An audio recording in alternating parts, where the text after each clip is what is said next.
이 프로그램은 순수 복음을 전하기 위해 제작되었습니다.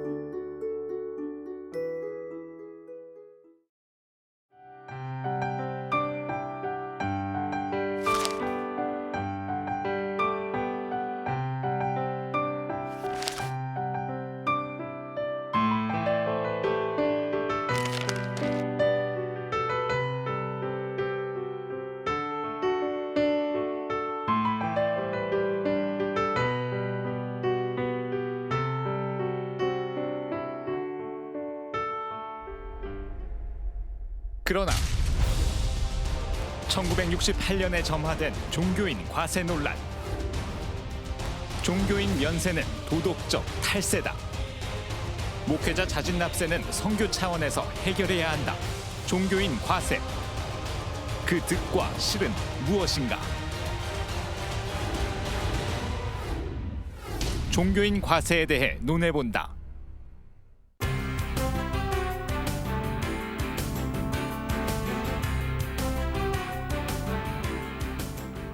안녕하십니까. 한국교회를 논하다 이혜훈입니다. 정부가 종교인 과세 법제화를 다시 추진하기로 했습니다. 지난 6일 기획재정부가 발표한 2015년 세법 개정안에는 종교인 과세에 대한 항목이 포함되어 있습니다.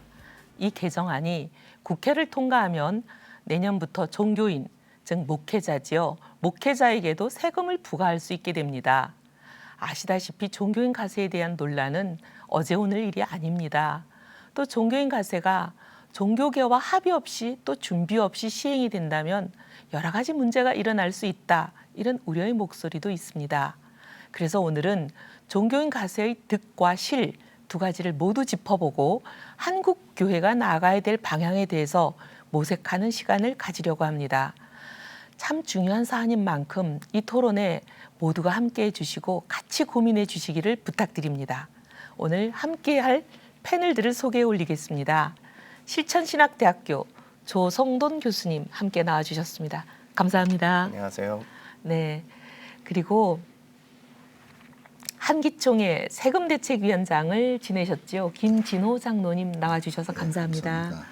네, 한교연의 종교재산법 특별위원장을 지금 맡고 계십니다. 신용주 세무사님 나와주셔서 감사합니다. 감사합니다. 교회재정건강성운동본부를 맡고 계시죠. 최호윤 회계사님이십니다. 감사합니다. 네, 안녕하십니까. 네, 감사합니다. 사실 아까 프롤로그에서도 68년부터 시작됐다고 보여주셨는데요. 이 종교인 과세 논란 거의 반세기 가깝게 이어져 오고 있습니다. 정확히 언제부터 어떻게 이 논란이 시작됐는지 우리 김진호 장로님께서 먼저 좀 설명을 해주시겠습니까? 예. 세금은 그 국세청에서 세금을 이제 징수를 하지요. 그래서 국세청은 1966년도 2월 28일 날 구재무부 사제국에서 이제 분리돼서 설립이 됐습니다. 설립된 이후에 종교인에 대한 세금을 과세를 하는 것이 마땅하다 이렇게 결론을 내렸는데 그 당시에 사실은 그 국세청의 세수는 약 한 700억 정도 이렇게밖에 안 됩니다. 근데 지금은 195조 작년도 기준으로 이렇게 세금이 되는데 그 당시에 이렇게 세금이 적다 보니까 우리 그 종교인에 대한 세금도 세금을 과세하려고 조사를 해보니까 전부 다 과세 미달이더라. 그 당시만 해도 교회가 아직 부흥 단계에 있었고 또 미달입 단계에 있었고 대형 교회는 별로 있질 않고 대개 이제 생활비도 일부 돈을 지급을 했지만 성미라는 쌀로 이렇게 생활비를 드리고 하다 보니까 과세가 될 수가 없고 그래서 정부에서도 최소 징세비의 원칙이라는 게 있습니다. 세금을 걷어들이는데 들어가는 비용이 얼마냐 이런 걸 따져보니까 별반 세금의 징수의 목적이 달성할 수 없다. 그래서 이제 자율에 맡기도록 이렇게 했었죠. 그 이후에 쭉 이렇게 진행오는 과정 속에 교회도 성장이 되고 경제도 성장이 되고 했는데 2006년부터 종교비판자유실천연대라는 종비련이라는 그 단체에서 왜 종교인들은 세금을 안 내느냐. 그래서 종교인들에도 소득세를 부과하는 서명운동을 하게 되었습니다. 그리고 2007년도에 국세청장이 왜 종교인에 대해서는 세금을 부과하지 않느냐 해서 이건 직무유기가 아니냐 해서 검찰에 고발을 이제 하게 되었고, 또 국세청은 기재부에 이것을 과세를 해야 됩니까 안 됩니까 서로 질의를 하게 되고, 종교계에서도 이것이 근로소득이냐 아니냐, 당시에 세금은 근로소득이었기 때문에 이렇게 논란의 뜨거운 그런 감자로 떠오르게 됐었습니다.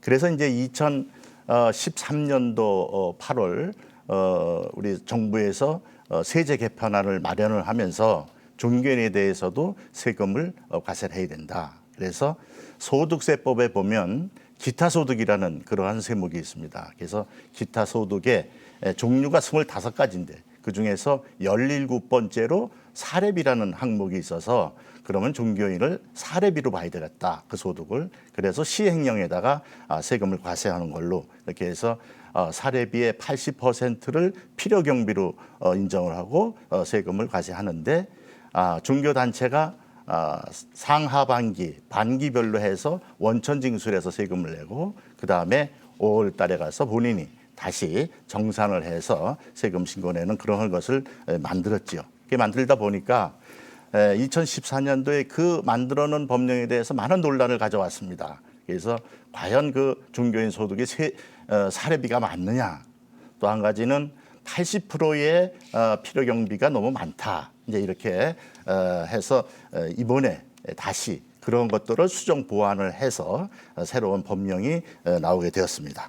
예, 지금까지 이렇게 이르게 되었습니다. 2006년 이제 종비련이라는 단체가 문제를 제기하고 국세청장을 검찰에 고발한 이후부터 이제 이명박 대통령 말기에 이제 조금 시작이 됐다가 박근혜 정부의 이제 세법 개정안이 마련이 됐다, 이렇게 요약이 되네요. 네, 그렇습니다. 네, 예. 우리 신용주 세무사님 좀 말씀을 보태 주시죠. 네, 종래 이제 목회자 사례금 과세가 이제 논의될 때 이제 이거 세금 문제인데, 세금에 대한 전문가들은 성경을 잘 모르고 또 세법을 잘 모르는 목사님들이 맨 최초에는 92년도에 그 선봉호 교수하고 한명수 목사님께서 과세 여부를 논의했어요. 그리고 이제 그다음에 이제 그렇게 논의를 하다 보니까 카톨릭이 94년에 스스로 신고 납부했는데, 법률에 규정이 없는데 스스로 신고 납부를 했죠.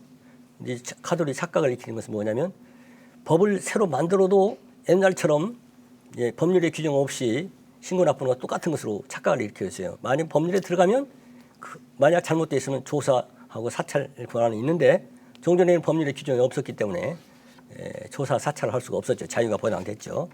그랬는데 이제 그 부분이 이제 그 종비련의 고발에 대해서 검찰이 있지 않습니까? 관행이니까 이제 과세 않는 것이 그 이제 직무유기 아니라고 했는데, 사실은 그 이전에 그거는 원래 세법에 규정이 있어야 소득세를 과세할 수 있는데, 세법에 규정이 없기 때문에 과세를 못했던 것이 분명한데, 이를테면 그 사업소득이 아닌 것이 분명합니다. 왜 그러냐면 모든 그 헌금이 목사님 그이 호주머니에 들어가는 것이 아니라 교회에 그 제공되고, 그 제공된 금액 중에서 목회자 사례금을 지급하는 것이고, 그다음에 기타 소득이 또 아닌 것도 분명합니다. 기타 소득은 우리 사회자 선생님께서 강연을 하신다든지 원고를 썼을 때 일시적으로 발생하는 소득이기 때문에 기타 소득이 아닌데, 그거를 이제 지금 기타 소득으로 볼 수 없는 것을 지금 현행법에서는 기타 소득 놓고 있기 때문에 근본적으로 문제가 있는 것이고, 그다음에 근로소득이냐 하는 부분은 의견이 갈리지만, 이제 근로소득이라고 하는 것은 근로를 제공하는 자가 그 근로를 요구하는 사람과 계약을 맺어가지고 그 근로를 제공하고 대가로 받는 것입니다. 그런데 교회에서 지금 대가를 받는 것은 당회가 청구행했다고 해서 있지 않습니까? 당회가 요구하는 그 노무를 제공하는 것이 아니라 하나님이 자기에게 지금 준 그 사명을 이행하는 것이 목사님들입니다. 그러니까 설교를 한다든지 할 때 당연히 이 설교 해주세요.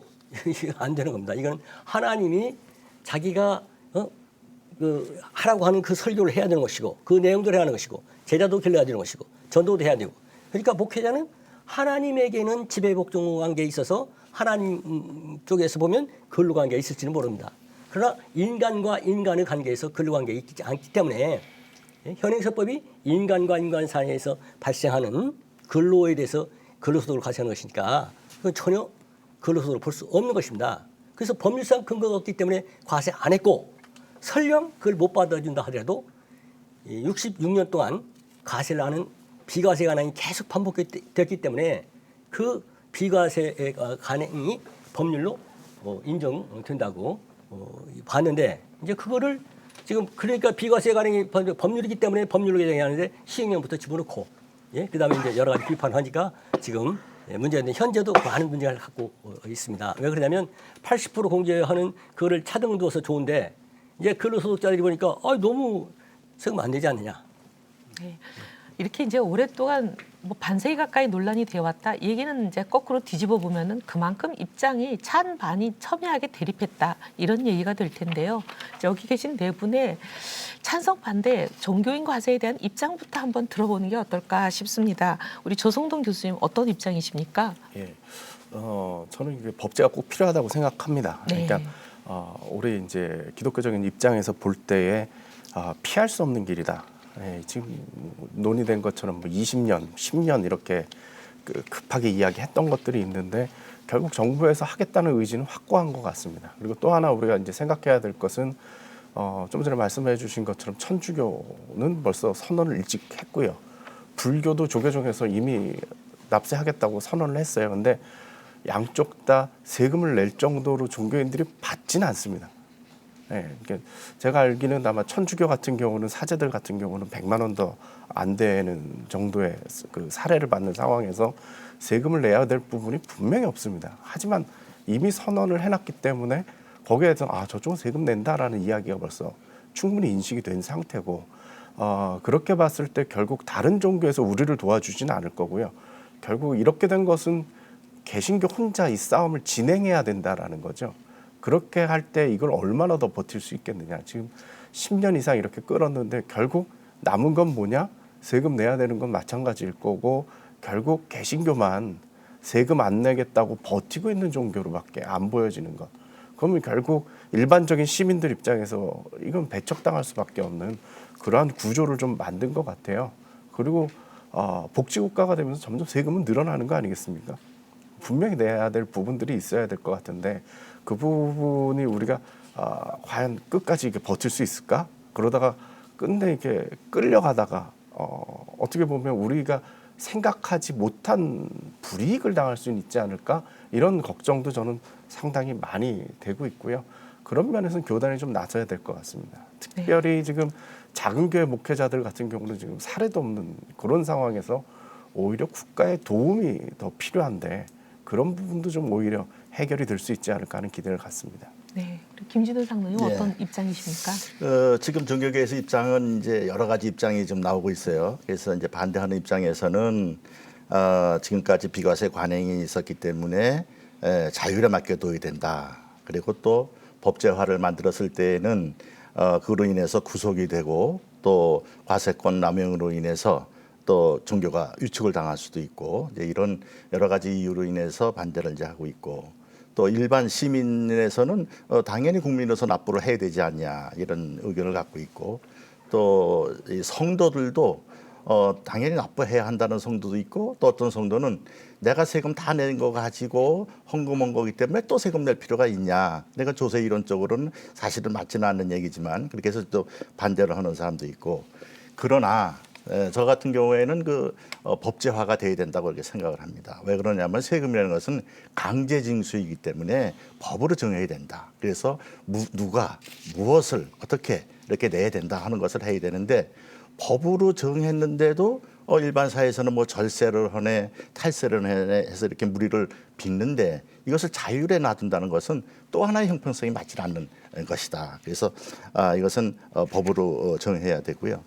그 다음에 법으로 정해서 우리 종교인인 것은 사회적으로 지도자입니다. 또 영적 지도자고요. 그래서 납세를 함으로써 신뢰를 받아서 또 국가에 우리가 해야 하는 그런 선도적인 역할도 해나가면서 선교를 이렇게 순작용을 해야 한다는 그런 생각을 갖고 있고요.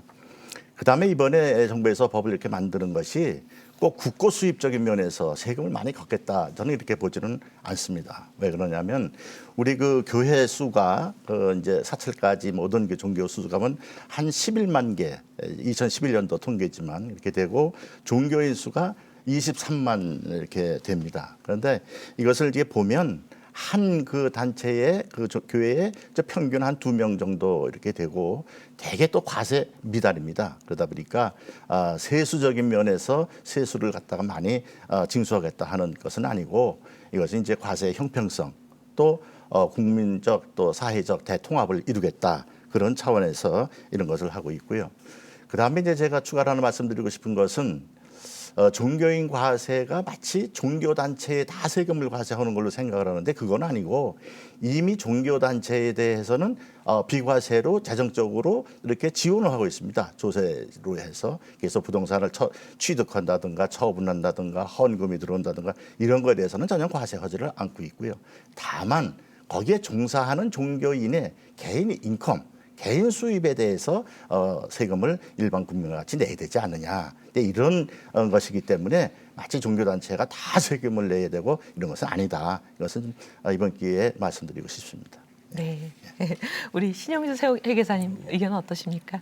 저는 반대하는 입장인데 그렇지만 그 세금에 상당한 금액을 이를테면 소득세법에 정해진 세금을 목회자가 물어야 할 세금 상당액을 이제 그 아까 저는 그게 그 사업소득도 기타 소득도 그다음에 그게 그 근로소득도 아니니까 그 납부 않는 것이 맞는데 법을 굳이 만든다면 이제 그 법이 이제 보통법을 만들 때는 국회의원을 하셨으니까 원래 필요성이 있어야 됩니다. 과세할 필요가 있냐? 그러니까 지금 김진우 장로께서 그 지금 형평상 그렇다. 그다음에 그 필요성, 정당성이 있으면 그에 대한 적절한 수단이 동원되느냐가 봐야 됩니다. 이게 그 세법 중에서 강제적으로 징수하는 것이냐, 스스로 신고 납부할 기회를 준다든지 다른 방법이 없겠냐 봐야 됩니다. 세 번째 봐야 하는 것이 최소한의 희생을 가져야 된다. 가령 종교의 자유가 심히 침해되게 되면 가령 조사 사찰하면 종교가 침해되니까 권력 가진 사람 남용하고 싶은 생각이 굴뚝 같으니까 특히 남북 대치 상황에서 있지 않습니까? 선지자의 소리가 들려야 되는데 못 들릴 수도 있으니까 그래서 그다음에 최소한의 희생이 있어야 되고 그다음에 법익 간의 균형이 있어야 합니다. 무슨 소리냐면 종교의 자유하고 그다음에 조세 징수권 이것이 서로 있지 않습니까? 균형을 이룰 수 있어야 되는데 지금 이 상황은 그래서 저는 무슨 얘기를 하냐? 지금 무슨 얘기를 하냐면 그래서 스스로 신고 납부하고 싶은 사람은 법률의 규정 없이 스스로 신고 납부하고 만약 그게 자기 양심에 반한다고 한다면 그 사람은 신고 납부할 세액 상당액을 바로 걷어서 가난한 사람을 위해서 기도해주고 도와주고 영수증 하나 받아가 세무서에다 내게 되면 종교의 자유도 그다음에 그 지금 그 세수 이제 그러니까 복지 개혁은 유인할 수 있는 그런 방법을 우리가 찾아야 된다라고 생각해서 저는 반대하면서 그러나 그냥 입시 쓰는 것이 아니라 바로 그 해당 금액을 바로 가난한 사람을 도와주고 영수증마다 세무서에 낸다면 그 부분 있지 않습니까? 국가가 징세 비용 들여서 걷어서 도와줘야 하는데 도와줄 때 정부가 하다 보면 빠지는 사람도 있고 그다음에 안 도와줄 사람 도우는데 이것은 현장에서 바로 도와줄 수 있기 때문에 소파, 모녀 같은 경우 바로 도와주고 할 수 있기 때문에 이건 정말로 우리가 심각하게 고려해야 할 사항이라고 생각합니다. 네, 우리 최우윤 회계사님 어떤 의견이십니까?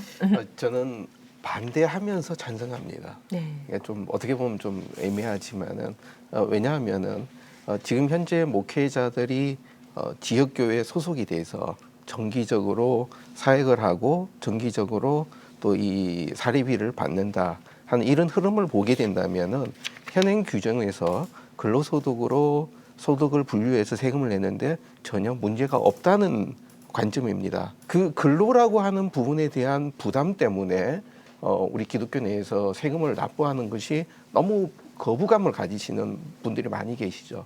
그렇다 그러면은 지금 중요한 것은 그것이 근로냐 기타냐 뭐 이게 중요한 것이 아니라 국민으로서 세금을 같이 분담하는 차원이 중요하기 때문에 그렇다면 그런 차원에서 같이 동참할 수 있는 명분을 만든다는 차원에서는 소득의 분류를 명확하게 해주는 것에 대해서는 찬성합니다.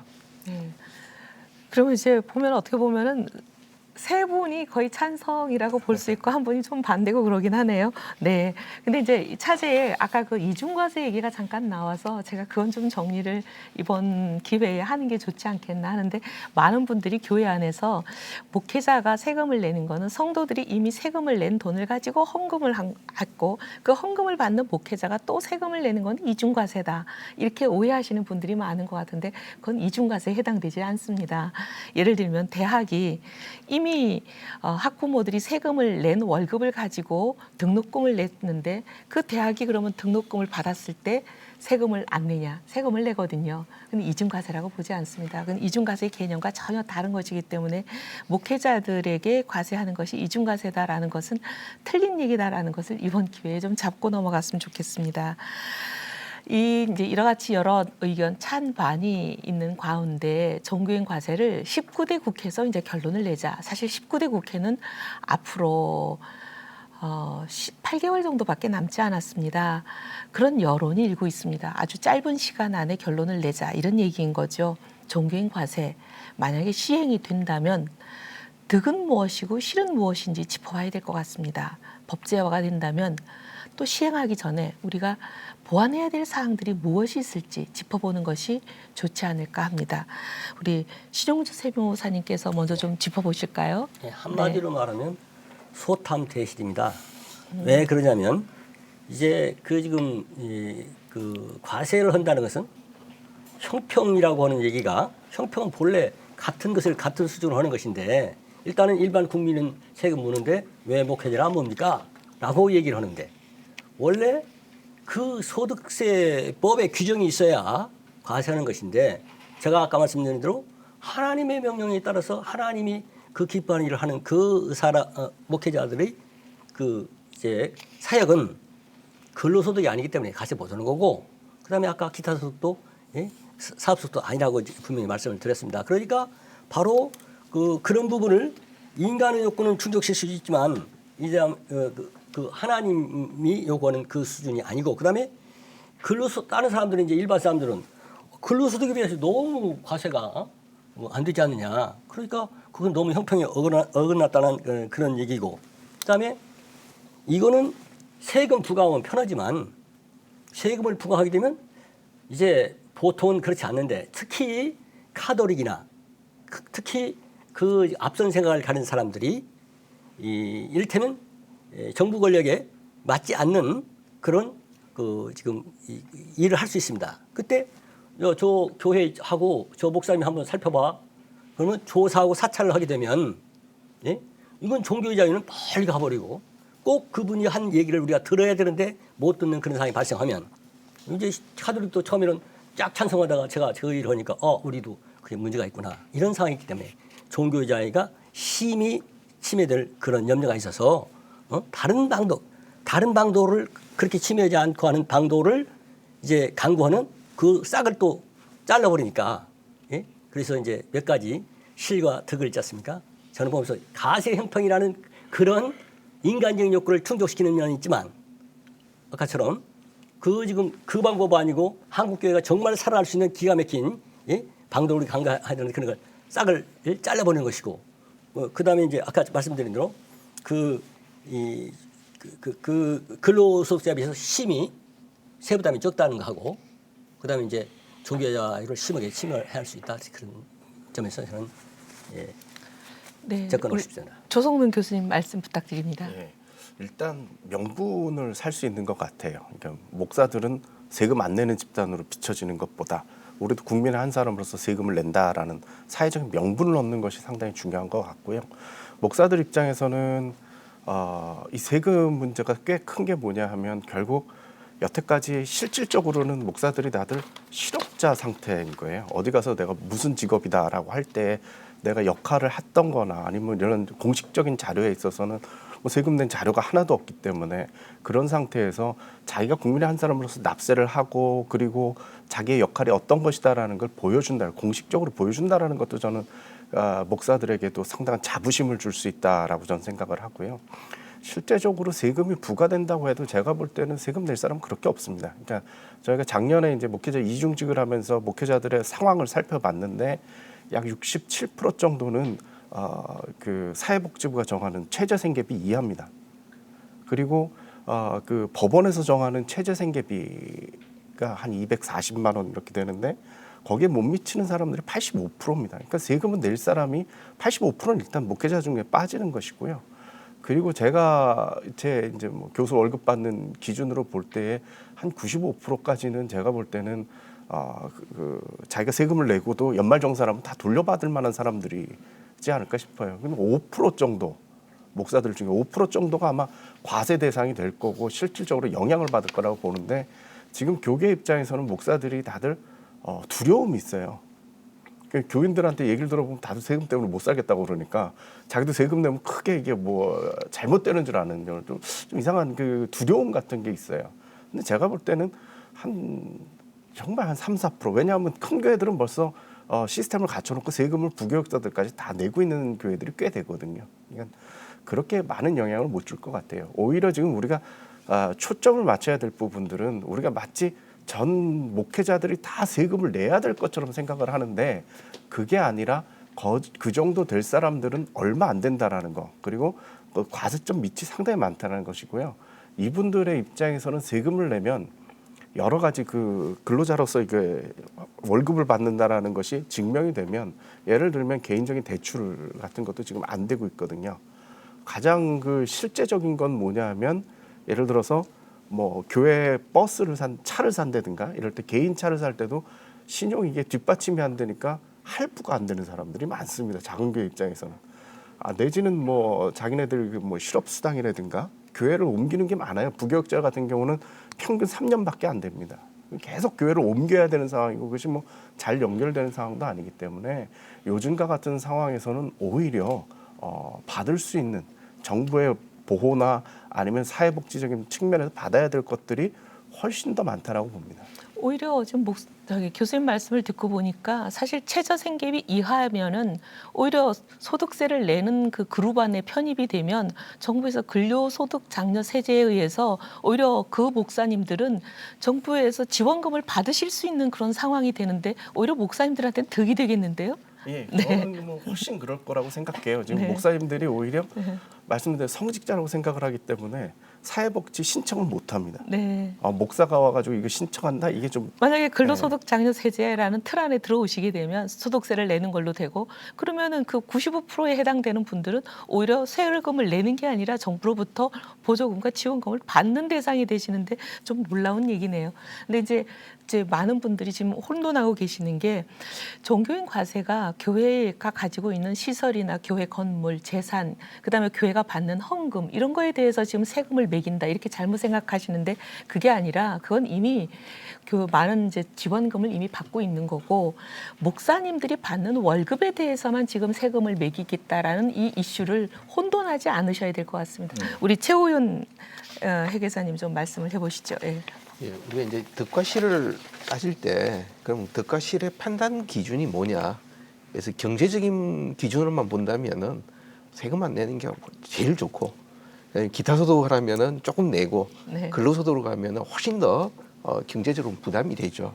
그런데 뭐 우리가 경제적인 게 1차적인 판단 기준이 아니라는 관점에서 본다면은 지금 현행 개정안이 나온 기타 소득으로 과세하는 체계를 보면은 일단 첫 번째가 우리 소득세 이 분류 체계가 이것이 어떤 단체, 조직에 소속돼서 일하느냐 또 아니면 독립적인 입장에서 계속 일을 하느냐 그래서 그것이 근로소득이냐 사업소득이냐 이 두 가지 큰 구분이 있고 그거 이외에 어디 조직도 안 돼, 소속도 안 됐고 또 계속 자기 본업이 아니고 일시적으로 하는 뭐 외부에 잠깐 강의를 갔다든지 원고를 썼다든지 이런 것들 그러니까 근로소득도 아니고 사업소득도 아닌 것들을 기타 소득으로 열거를 해뒀습니다.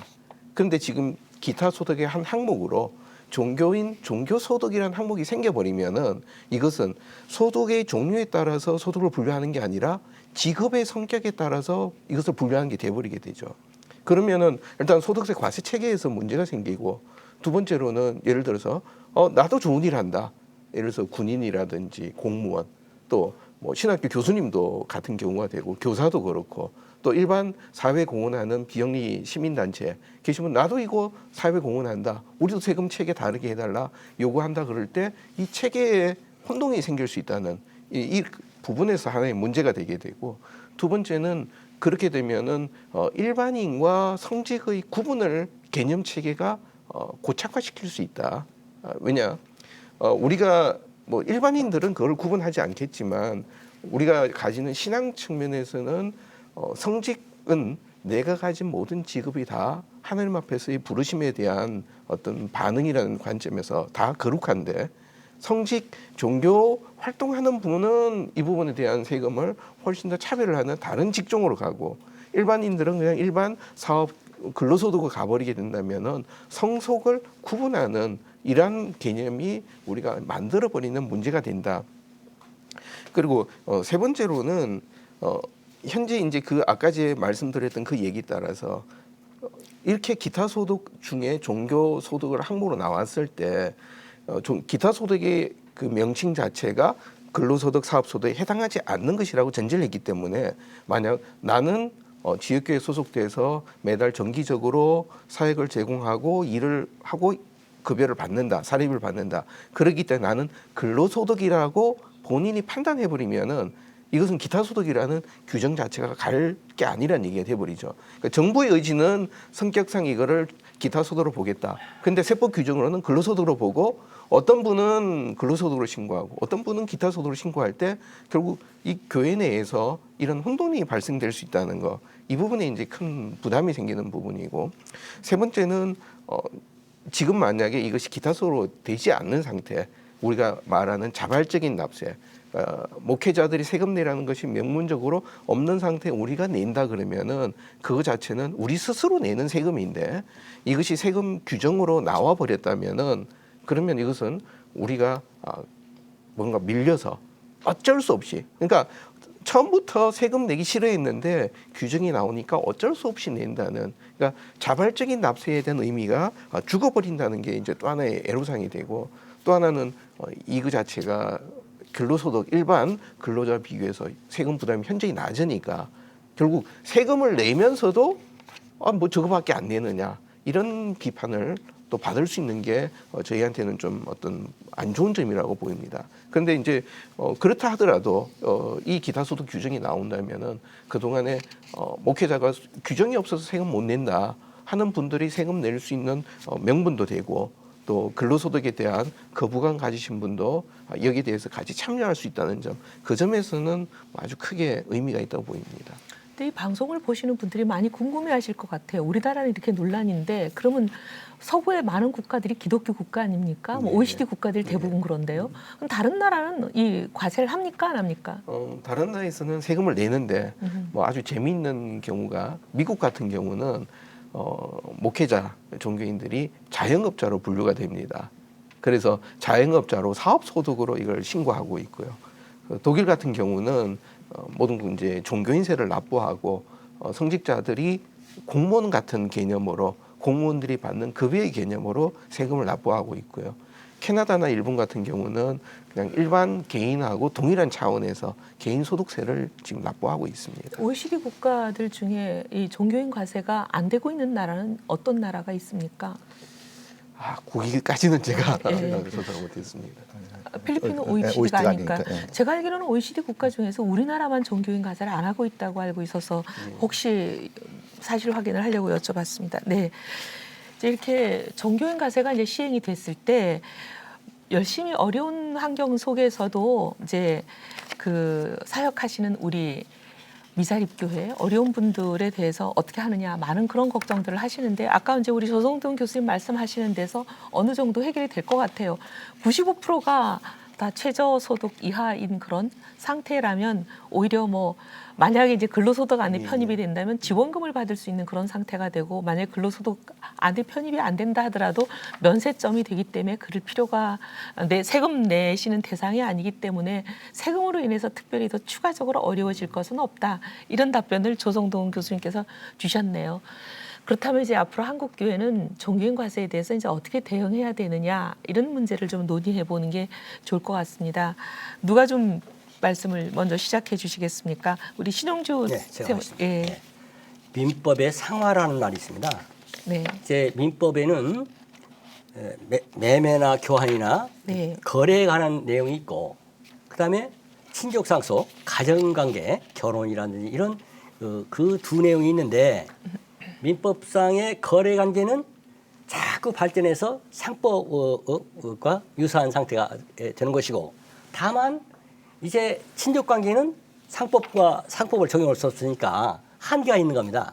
근데 바로 이 목회자 사례금은 하나님의 하나님 뜻이 이 땅에서 이루어지는 것이니까 하나님 뜻대로 이 세상에 다 이루어지지만 다만 한 가지 아까 모든 사람이 만인 제사장이라는 것이 그냥 주님 앞에 예배하고 나갈 수 있다는 얘기지 모든 사람이 다 말씀을 선포하고 양육하는 그런 자리에 있다는 얘기는 아니란 말이에요. 그래서 하나님으로부터 있지 않습니까? 말씀을 성령의 은혜 가운데서 말씀을 받아서 그 말씀을 선포하는 그 사람은 구약시대부터 레위인들이 있지 않습니까? 바로 하나님 일하고 하나님이 그 지금 토지 분배도 안 했잖아요. 그러니까 그 하나님 먹여 살려야 하니까 목회자들이 먹여 살도록 이제 그 예물을 받게 하고 그것을 바로 있지 않습니까? 그렇게 해서 예물을 받게 하고 그다음에 그 돈을 가난한 사람을 돕는 데 썼어요. 그렇다면 한국교회가 앞으로 어떻게 할 것이냐? 나중에 모르기 때문에 여기서 거기까지 다 하겠습니다.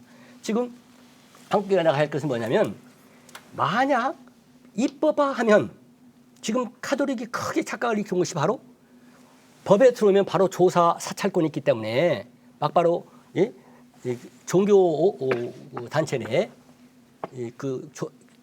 국가 권력이 들어올 수 있는데 국가 권력이 제일 강력한 조세 권력이거든요.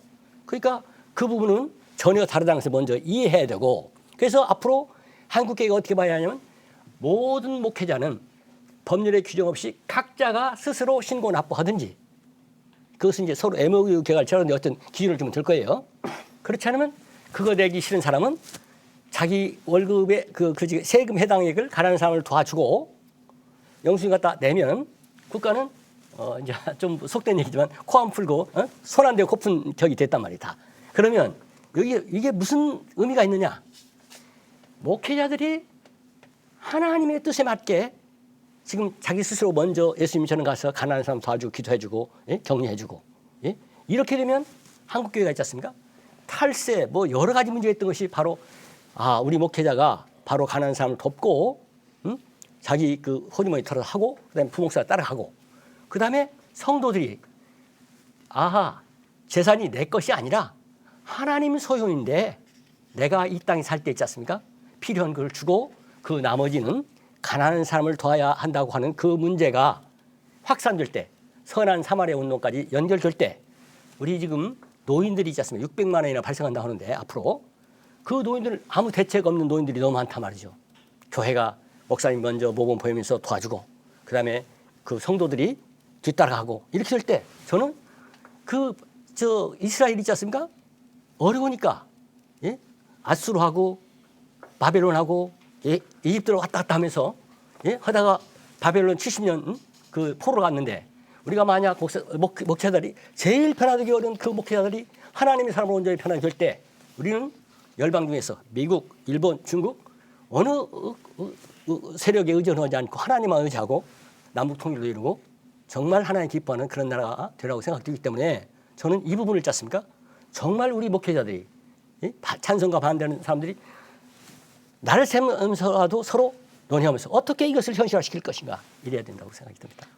장 의원 말씀 들으니까 오히려 목회자들께서 네. 반대 운동하는 거 하지 말고 오히려 우리가 자정 운동으로 우리가 먼저 그렇습니다. 세금을 자비적으로 내는 운동을 하겠다. 예. 자진 납부 운동을 하면서 그리고 오히려 가난한 사람들 도와준 영수증을 나라에 갖다 내는 운동을 하자 이렇게 들립니다. 예, 정교자에는 보장되면서. 네, 우리 조성동 교수님 말씀. 네.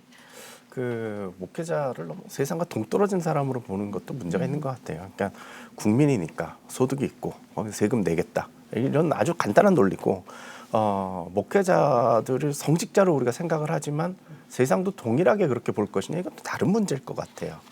그냥 우리가 나 성직자니까 못 내겠어 하는 거하고 세상이 성직자들은 안 내도 돼라는 거하고 전혀 다른 논리인데 지금 우리가 이게 거꾸로 가고 있다라는 거죠. 그러면서 점점 우리가 이게 고립되는 게 아니냐 이런 걱정이 저는 좀 많이 되고요. 목회자들도 세금 내면서 떳떳하게 자기 권리 주장하고 국민의 한 사람으로서 역할을 할 때 교인들에게 이 설교를 할 때도 올바른 설교를 할 수 있을 것 같아요. 어떻게 살아라 라는 것들에 대해서 자신 있게 이야기를 할 수 있지 않을까 싶습니다. 또 하나는 이제 목회자라고 해서 다른 일을 한다라고 생각하는 것도 어떻게 보면은 열정페이랑 마찬가지일 것 같아요. 실제적으로 자기 월급 자기가 정해서 갖는 거 아니잖아요.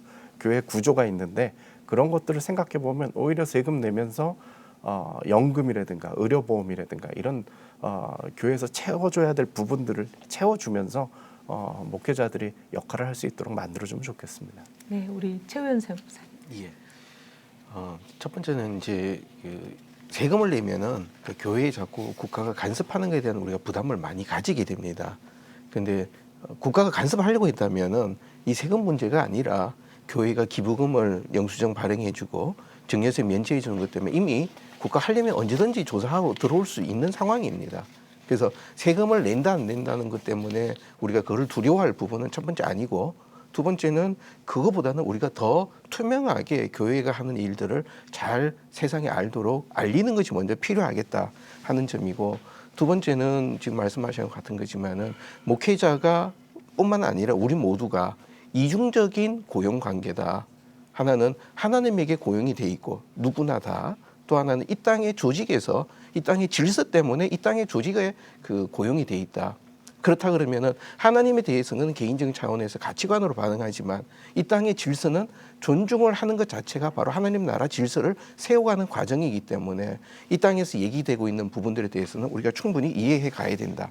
그리고 우리가 그 세금을 내지 않으면은 우리가 내는 그 사랑 복음이 가식적인 거로 비춰져 버리게 됩니다. 네, 우리 김진호 장로님. 예, 그 이제 세금을 내게 되면 교회가 어떤 대응을 해야 되겠는가 이제 그 분야에 대해서는 사실 세금을 납부하게 되면 재정적인 부담으로 걱정하는 건 극히 적습니다. 그건 왜냐하면 어느 정도 규모가 있는 교회에서 내는 것이니까 재정적인 큰 문제가 없고 대신 행정적인 부담이 많이 들어간다. 그래서 농어촌 교회나 또 어촌에 있는 그런 교회는 영세한 교회들은 참 신고 납부하는 거, 또 4대 공적보험 신고 내야 하는 거 이런 것들이 상당히 부담스럽고요. 그래서 이제 저희 교단 같은 데에서는 세금을 낼 것을 대비해서 이미 신고 납부 또 회계 처리에 대한 거 이런 것은 매뉴얼을 다 만들어 놓고 있습니다. 그리고 좀 시간이 없어서 이제 말씀드리자 그런데 이 종교인 과세 문제로 왜 이렇게 그 기독교에만 국한시키고 있느냐? 세금이라는 것은 지금 종교인이라고 따지면 우리 천주교, 불교 뭐 큰 종교 말고도 토속 신앙이도 많이 있다. 그럼 그 사람들은 사실 기타 소득도 아니고 근로소득도 아닙니다. 그냥 하나 사업소득의 성격이 있는데 왜 개신교에 대한 이 부분에 이렇게 초점을 맞춰서 하는지 그런 부분도 우리가 심각하게 한번 정부도 생각을 해보고 우리도 생각을 해봤으면 좋겠다 이런 생각이 듭니다. 네. 참 너무 속상합니다. 이제 이야기를 마무리할 시간이 되었습니다. 종교인 과세 분명 득과 실이 공존하는 것 같습니다. 반세기 동안 지난하게 끌어온 이 과제 이렇게 짧은 시간 토의로 해결하기는 어렵다는 것 저희들도 잘 알고 있습니다. 하지만 그럼에도 이 사안에 대해서 계속 이야기를 나눠야 하는 이유는 분명히 있습니다. 종교인 과세 논란에 대한 초점이 유독 우리 개신교에만 맞춰져 있다는 것 때문입니다. 이처럼 형성된 여론에 대해서 대응하기 위해서 우리 안에서도 종교인 과세의 득은 무엇이고 실은 무엇인지 분명히 알고 끊임없이 대안을 모색해 가야 할 것 같습니다. 한국교회를 논하다. 역시 앞으로도 여러분과 함께 고민하고 기도하겠습니다. 다음 시간에는 대학의 개강 시기에 맞춰서 최근엔 위축되고 있는 캠퍼스 선교의 활성화 방향을 어떻게 마련해야 될까 이야기해보는 시간을 갖고자 합니다. 많은 관심 부탁드리겠습니다. 한국교회를 논하다 이것으로 마칩니다. 감사합니다.